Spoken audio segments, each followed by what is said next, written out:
Did we use all of your capacities? We did. Well, that's good. I got the best part. All right. We're now moving to part 3. Part 3, does anybody know what part 3 is about? No. Okay, good. Part 1 was an introduction, right?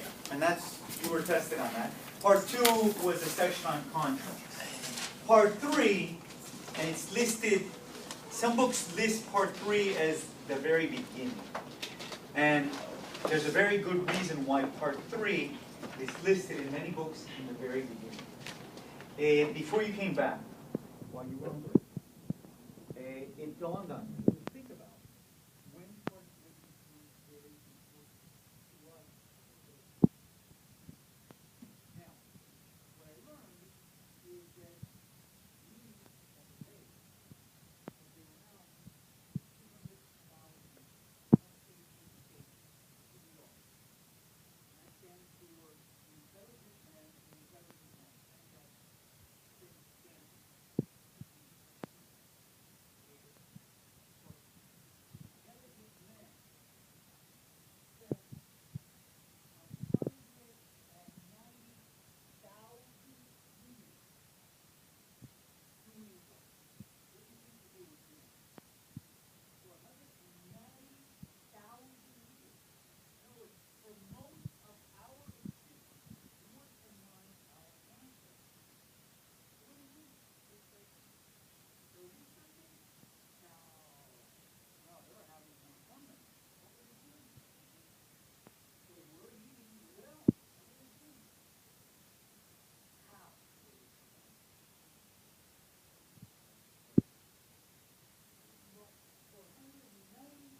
Years. We were hunter-gatherers. That's what we were, hunter-gatherers. In other words, we used to just follow the prey. And most of us have kind of envisioned this period of time in evolution. But we don't realize that the human beings as we know it today has been in existence for this long, but doing what we're doing only for 10,000 years. 10,000 years ago, we went from hunter-gatherers, or we began to go from hunter-gatherers to farmers and growers.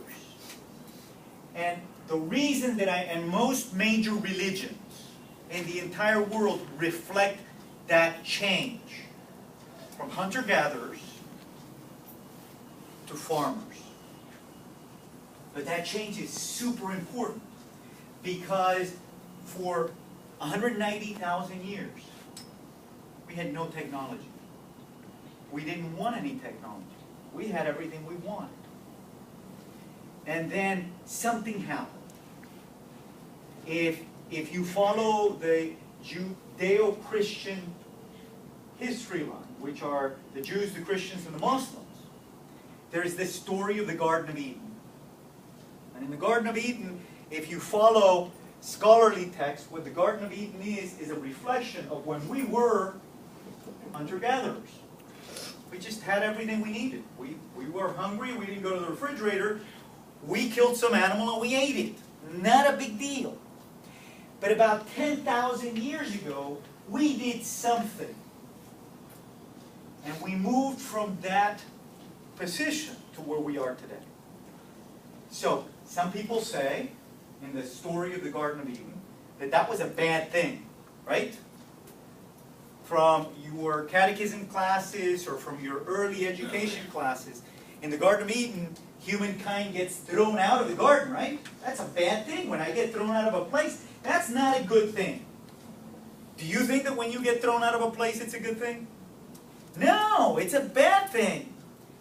But if you think about it,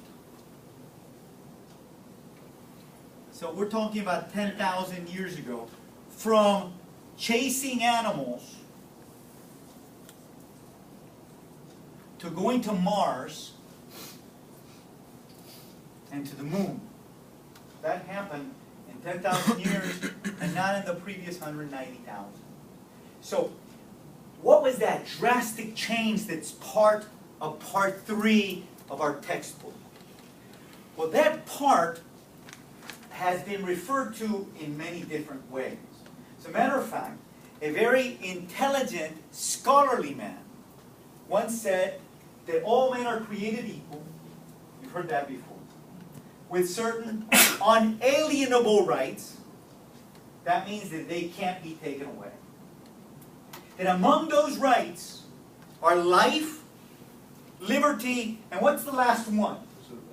And the pursuit of happiness. That's how we've come to know it. Right? That's how we come to know it. What's the plagiarism policy in this school? What? It's right here somewhere, right? Plagiarism? Mm-hmm. Plagiarism. We dedicate an entire thing to it. Yet, the original saying wasn't in the Declaration of Independence as you become to know. The original saying went back probably 100 years before. There's a gentleman in England. His name was John Locke. And he said that mankind had the right of liberty, for life, liberty. But the last word he changed, and that's what gets Jefferson out of the plagiarism problem. Locke said that it was life, liberty, and the pursuit of property. Of property. Ladies and gentlemen, that's what changed us. That's what changed us from hunter-gatherers to where we are today, and we're on the brinks of going to space. Not only in space, but colonizing new worlds. Okay? There is a long backlog of people who have signed up to be the first colonists to Mars in 10,000 years. And what did it? Property did it. So how did property do it? Well, think about it. If you're a hunter-gatherer, do you need property? Yeah. Maybe the stuff with you, so you can kill the beasts, right? But apart from that, you don't need land, because your animals don't respect land, right? Yeah. They go from place to place. They migrate. And as they migrate, we migrate right behind them, right? And we chase them down, and we kill them, and then we eat them, and we're happy. Garden of Eden. Right? So we don't need land. We don't need land. We don't need the concept of possession. Everything was communal. And the stuff worth having, you picked it up, the rocks, the branches. So we really didn't have a concept of property. So the concept of property changed who we are in a drastic way in a very quick period of time. There's a story about Manhattan. How many of you have been to Manhattan? Been to Manhattan. You know the story of Manhattan? How was Manhattan acquired from the natives that lived here? The colonists came over and met with the tribe that was in the area and bought Manhattan for a bunch of beads. Less than $100 worth of beads. The Indians thought, or the natives, they're not Indians, the natives thought they got the best out of the deal because they didn't have a concept of ownership of land.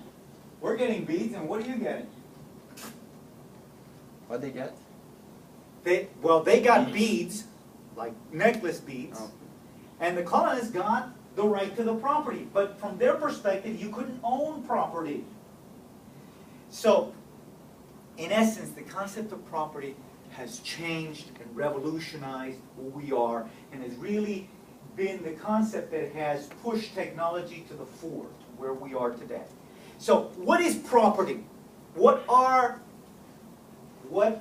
makes up property? There are two things that make up property. What are they? When we have property, what do we get? What do we get with property? Well, some property is land, but what do you get with it? Money. Rights. Money is a type of property, but what do you get with it? What is your benefit. Ownership is the concept. Property has two characteristics. And see if you agree with me. Characteristic number one is the right to enjoy it.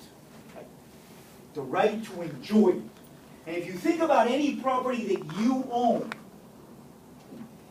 you have the right to enjoy that property, whether you're wearing it on your back, whether you're holding it in your hands. So you have the right to enjoy it, and at the same time, you have the right to exclude others from enjoying your property, right? Somebody wants to take your car for a ride, you can say, no. That's what keys are made for, right? Keys are made for excluding others from enjoying my property because it's mine. So the right to enjoy it. The second characteristic of property is the right to legally dispose of that property. I have the right to buy it, and I have the right to sell it. I have the right to destroy it. So those are the basic concept of property that property right revolves around. So whenever you think about property, think about it as an atom that's composed of two basic elements. The right to enjoy and the right to dispose of that property. Now, let's talk about property itself, because some of you mentioned different types of property a few minutes ago. When I said, what do you get? Somebody said land, right? You said land. Okay? Land is a type of property. Now we're going to talk about the family that we call property. Property is divided into, and by the way, this itself is the right to enjoy and the right to, I'm going to call it the legal right, the right legally to buy or to dispose of. So that's what composes property. But property itself has a family of two. Over here we're going to call it real property. And that doesn't mean that it's real. I'm not using the word as actual as opposed to fictitious or false. Real, I'm using the word real like you learned it, real estate. When I say this is real estate, you're thinking about what? You're thinking about house. What else? Come on. Brainstorm. House. Buildings. What? Apartments. Apartments. What else? Land. Land. Okay, you can say trees. Trees. Trees are on land, right? They grow out of it. Okay. And we're going to add additional one that is not as familiar to you. We're going to call them fixtures. Okay? And when I use the word fixtures, I want you to think about something that is affixed. The word affixed means attached. Okay? Something that is attached. It's fixed to it. Okay? It's attached to it. A fixture is like the air conditioner. Okay? It's part of the building. It's attached to the building. And since the building is real property, is the air conditioning unit real property? Yes, because it's attached to it. Anything that you can think of, the plumbing, the electrical conduits, the huge apparatus in the roof that's attached to the building is a fixture. Okay? So, let's go back and have a basic definition of real property. It is land. It's the buildings on land. It's the trees on the land. It's the fixtures. Are you beginning to get a picture of what real property is? It's stuff that is stuck. Okay? You can't put it in your wallet. You can't put it in your car. You can't take it away. Okay? So a basic characteristic of real property is it's stuck in place. Okay? Now, you can begin to play with that concept. You say, a mobile home, what is it? Is it real property? And I would tell you, if you take the wheels and you attach it to the plumbing,